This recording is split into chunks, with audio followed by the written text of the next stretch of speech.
2013 has been another record year for the mining sector, with significant increases in production being recorded for gold, diamond and bauxite. Forestry has also seen a boost in exports even as the country complies with its international carbon reduction obligations. I am Ernestine Leonard, and this week on El Dorado Shines, we will take a closer look at the performance this year of two key agencies under the Ministry of Natural Resources and the Environment. Those are the Ghana Geologian Mines Commission and the Ghana Forestry Commission.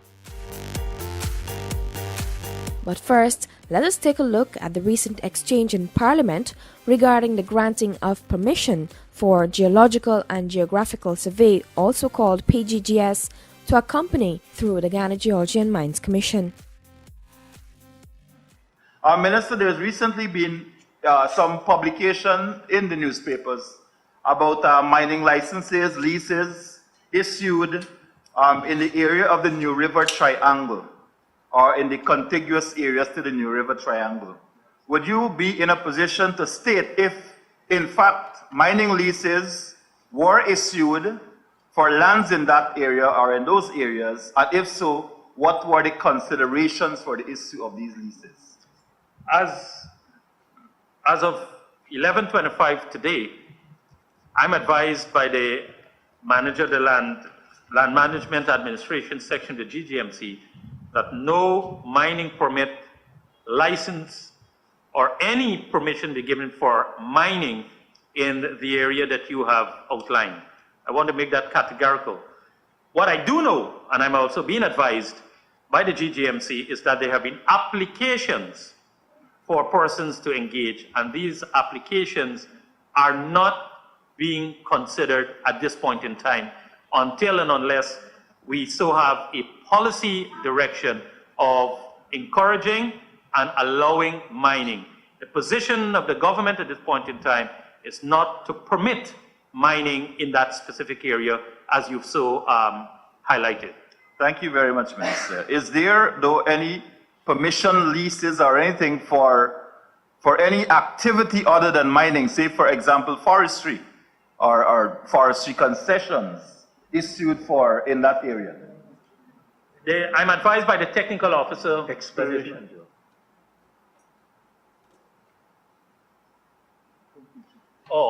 No, there's no, and I'm told by the staff there is no permitted forestry operation in that particular area. It should be noted that PGGS, held by Muri Brazil Venture Inc., a Guyanese company, was done in keeping with the ISO certified procedures. Additionally, it should be noted that the PGGS is a property exclusive to exploration and does not include any mining and or profit-related activities. This is not related in any way to a prospecting license, mining license, or mining permit, all of which are also done in keeping with the Mining Act and its regulation. Favorable gold prices and access to lands have contributed significantly to the upsurge in gold production. The gold produced to date is a little over 452,000 ounces, and this surpassed the 438 that was produced last year, and this is to date. So we probably expect another 10 to 12,000 ounces by the end, and this would give us our highest production of gold ever, even including what Omai was produced during the time when Omai was producing. The diamond production was 56,000 carats of diamond, and this year is about 60% over what we had budgeted for. And this is predominantly by small and medium scale miners, both the gold and the diamond. So the sector, the capacity increased. We have more miners. The government made more land available for mining, and we see a lot of new investment. And the other benefits they were able to get is the duty-free concession of some of those equipment. So those kinds of things reduce the cost of mining, and a lot of other people went into this sector also. The bauxite production was also very good. I think we in some areas. Some of the quality, like the RSC bauxite was 85.5%. The chemical grade was 101.6%. So, and the overall, we exceeding the budget by 5.1%. So this sector now, bauxite is well on track. The stone declaration was 550,000 tons to date, and this this exceeded our budgeted figure by 7.8%. So in all, I think the mining sector continue to contribute to the GDP of Guyana in a significant way. And I would like to thank the miners, especially the small and mid scale, which continue to grow every year in the absence of a large scale mine.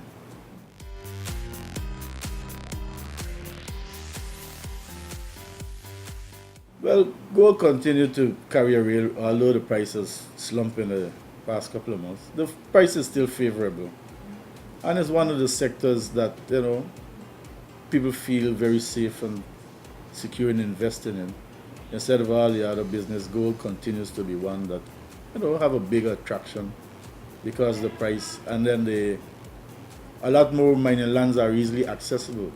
This year, I think Georgia mines have spent $301 million on upgrading roads in the interior and things like that. So access means cheaper transportation and cheaper goods, and this will trickle down to the miners. 2013 has also seen the Ministry of Natural Resources and the Environment lead the effort to reduce the use of mercury in mining. This year, the government of Guyana signed on to the Minamata Convention, which is literally saying that, look, we're going to take care of this mercury issue. We will try our best to reduce the use and consumption of mercury for mining and any other use that is normally done in Guyana with mercury. So on our end, what we're trying to do is to promote techniques that do not use mercury. And this is like the shaking table, the centrifuges, the jigs, and all the other equipment that can work without mercury. And this is our focus, and this will continue to be our focus until we get most of the miners, we get a buy-in from the miners to stop using mercury and go towards these mercury-free techniques.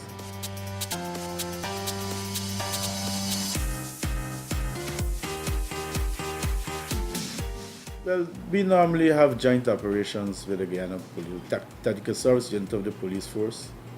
And we take care of all the logistics and get them into those areas, and we do joint operations. We look for the mining issues, and they deal with the other security aspects of it. So there's a frequent collaboration between GGMC and the Guyana Police Force with the support of the Commissioner. And this is the most we can do. The interior is vast. The operations are geographically scattered. And to have policemen all over it would just be an unrealistic task. It's just like having the same, we can't have mines officers all over. There's about 11,000 dredges, so much different claims and landings, and it is not possible.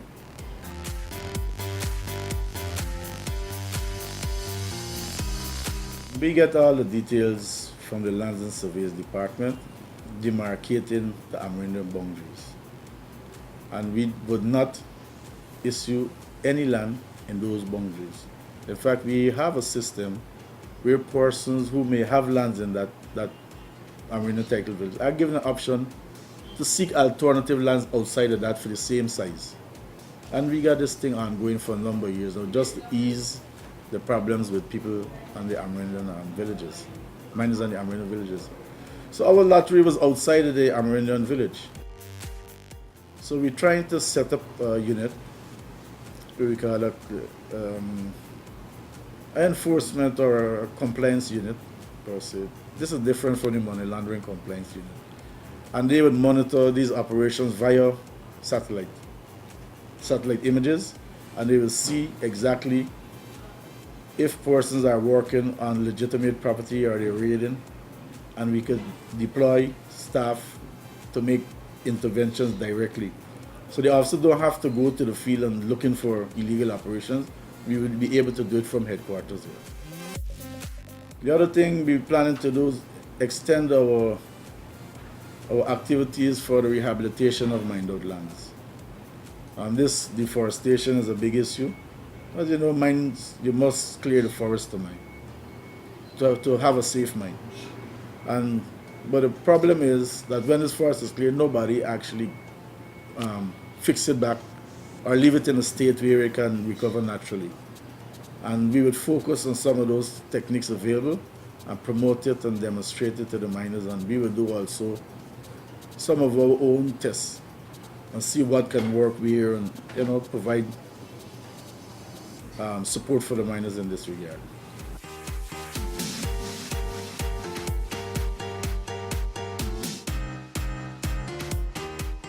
First, I would like to congratulate them on another successful year. The Guyana Gold and Diamond Miners Association and its members continue to do extremely well, and the other miners that are not a part of, they continue to contribute very satisfactory to the GDP of Guyana. And to the miners out there, I urge you to try best practice techniques, try mercury-free equipment, try to rehabilitate the land, obey the Mining Act and regulations, and continue to be very productive.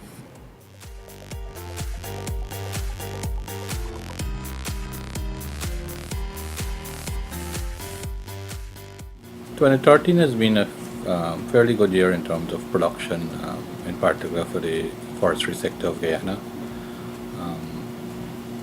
As of end of November, we are well over 350,000 cubic meters of production in terms of logs, longwood, lumber, etc.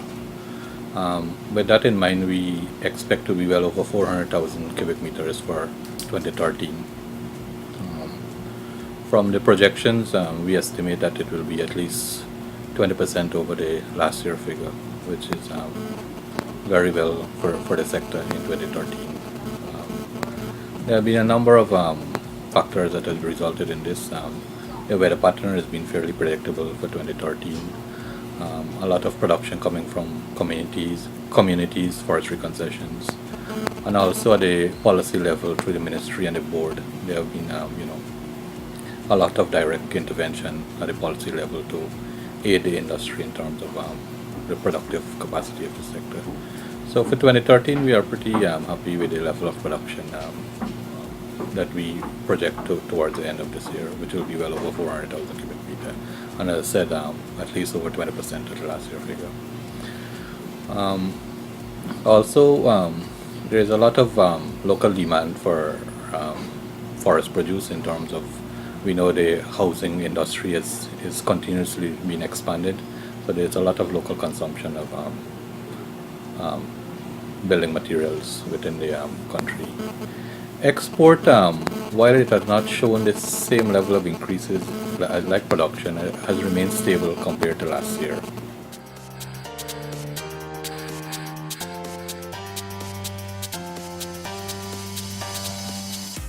Agreement with Norway, they get a number of indicators that not only deforestation they will check. Indeed, the figure for deforestation for the last reporting period was around 0.079%, which was an increase from the previous reporting period. As I said, generated some interest. While we are not certain on the level of cuts, because it's come down to some sort of negotiation also with Norway and how the payments are being calculated, because as I said, it's not only based on the rate of deforestation. They have other, as we call, governance indicators that look at the overall forest management, look at the overall policies within the natural resources and the climate change policy. So when they'll take all that into consideration, then I believe they will arrive at a definitive value that the Guyana will earn for last year. So we don't want to be as I said, confirm that this will be the level of payment for last year, and it will be cut because of deforestation. Because they look at other a range of indicators. They also look at what mitigation methods we would have put in place, to moving forward. So I don't think it's like a hard and fast rule that you reach this level, you get a cut. Um, Having said that, though, the report has recently been verified by the independent auditors from Norway, and it will soon be made public, so the public will have a chance to. So while the rate, as we have noted, is about 0.079%, it's still within a very low range when compared within the Amazonian region or even worldwide. It's still below 0.1%, which is very very good for the country. And as some you would have seen also, while it may increase, there's been a lot of economic activity that has happened in the country in terms of forest-based communities, etc. And we don't see that it will continually be increased in that manner. So in perspective, while it has shown an increase, we think it's very very low comparatively with other countries and comparatively worldwide, the rate of deforestation. And as we said, it's not an alarming figure in our opinion.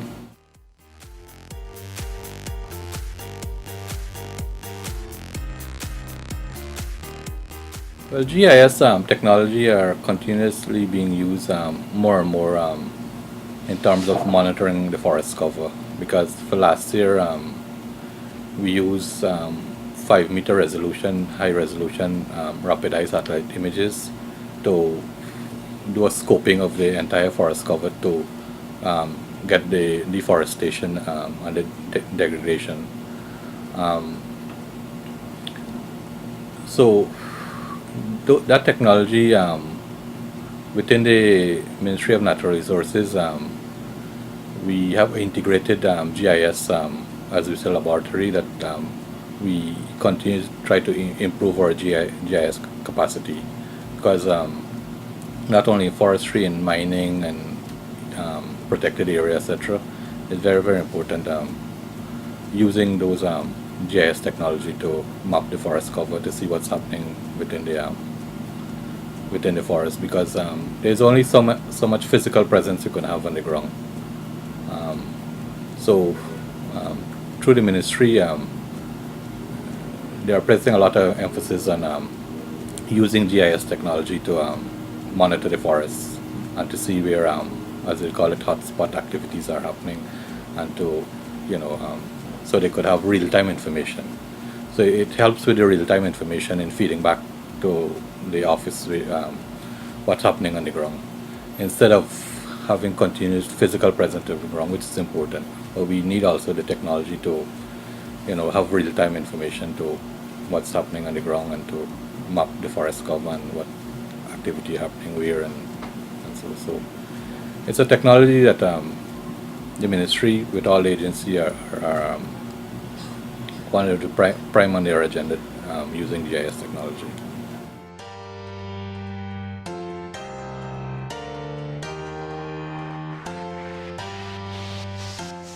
We will continue to work within the strategic vision of the Ministry of Natural Resources in terms of sustainable forest management to enhance the productive capacity of the sector, increase production, increase the value-added potential in terms of more downstream activities, enhancing our exports. We also have commenced negotiation with the EU on a voluntary partnership agreement. So we hope to advance that in 2014. So with that agreement, we're able to have more secure markets in the Europe, because more and more these developed countries are sensitive with environmental standards. So this is one area that we're negotiating with the EU. So once we have that license, we'll be able to penetrate more of the European market. We'll continue with the forest area assessment in terms of satisfying the requirements under the MOU with Norway, and generally monitor investments within the forestry sector.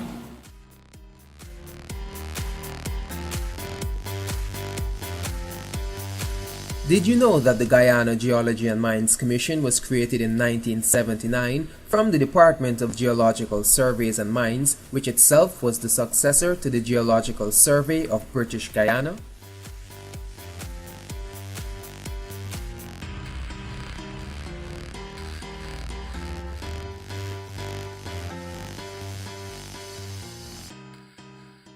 I want to say that, we see there have been expansion. And in fact, I'm happy to announce that as of this morning, our gold production declaration was in the vicinity of, or in excess of 452,000 ounces. Our target, and we're still 10 days into December, our target for the entire year, 2013, was set at 451,000 ounces. So we've surpassed our target. Last year, our production was 438,000 ounces. In this regard. So we see that there's growth, we see that there's expansion, and we're happy too that we see there's increased declaration as we expect there's increased production in this regard. But the issue in terms of social and environmental responsibility is an area that we will be given renewed and even enhanced attention. And the question is asked that when people go into the mining areas, they see areas that are damaged, there's no land reclamation exercise taking place as much as it should. And we do hope that companies such as Guyana Goldfield will present itself as a model, as it were, would lead and would certainly inspire and support our efforts. We have a number of new initiatives which we will speak to at another forum in terms of how we intend to address this particular matter. But we do hope that we will get the type of support from Guyana Goldfields to support or small or medium, and even some of the other existing mining operations, not only in gold, but in other areas in terms of doing the necessary rehabilitation and giving the emphasis, as it were, on sound environmental management and protection. Our mining sector or gold industry is at a crossroads. And we have to also think about reforming and also think about evaluating. And I want to say that we are in that mode as it stands. How do we reform the sector as a whole, looking from the legislative standpoint, looking at the regulatory agency, which we've done some work, to ensure that it is geared and it has the right size in dealing with this issue. And I want to say that this is an issue that has engaged the attention of the Cabinet, has engaged the attention of the subcommittee of the Cabinet and Natural Resources, and even has started some discussion at the level of the Natural Resources Sectoral Committee of the National Assembly. Because if we talk about reform, if we talk about making changes, at the end of the day, we have to ensure that we involve stakeholders as you are seeking to do here today. And it is our intention to ensure that we establish a broad-based panel to look at the various reform initiatives that we need to consider, we need to study, and we need to pursue in this regard.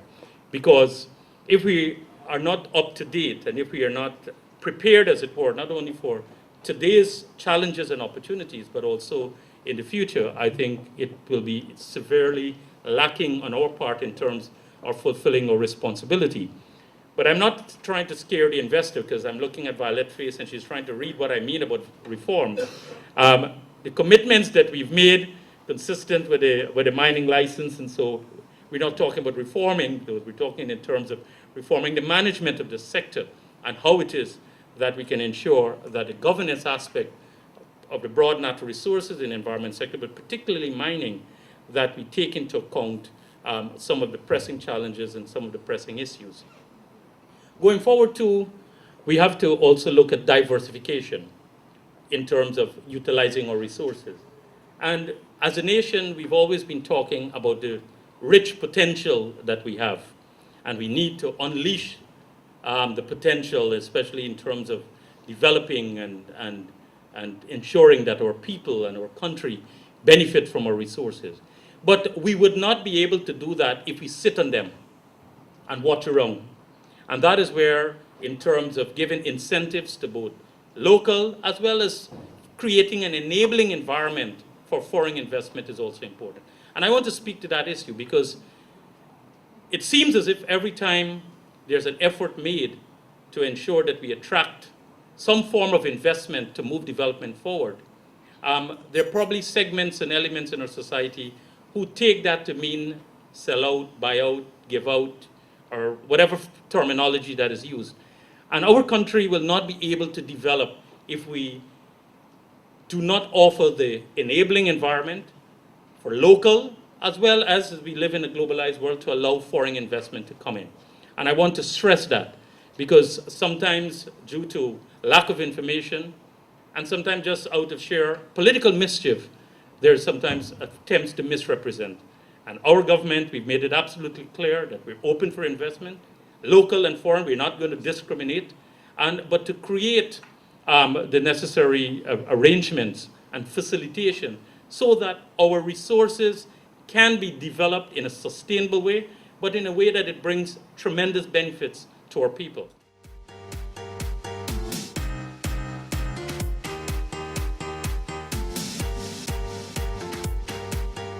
Did you know that gold is found in every continent and it can be mined on all of them except Antarctica?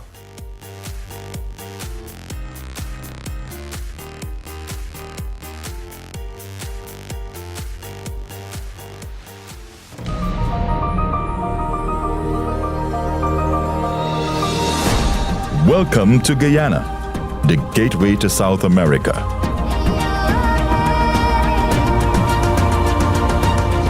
A pristine haven of abundant natural resources.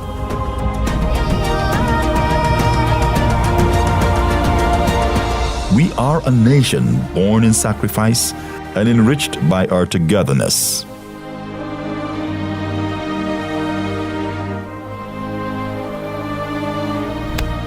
When we play, we celebrate every effort.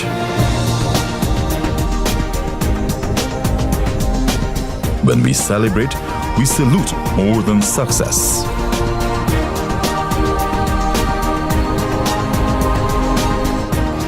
We exude our right to move forward.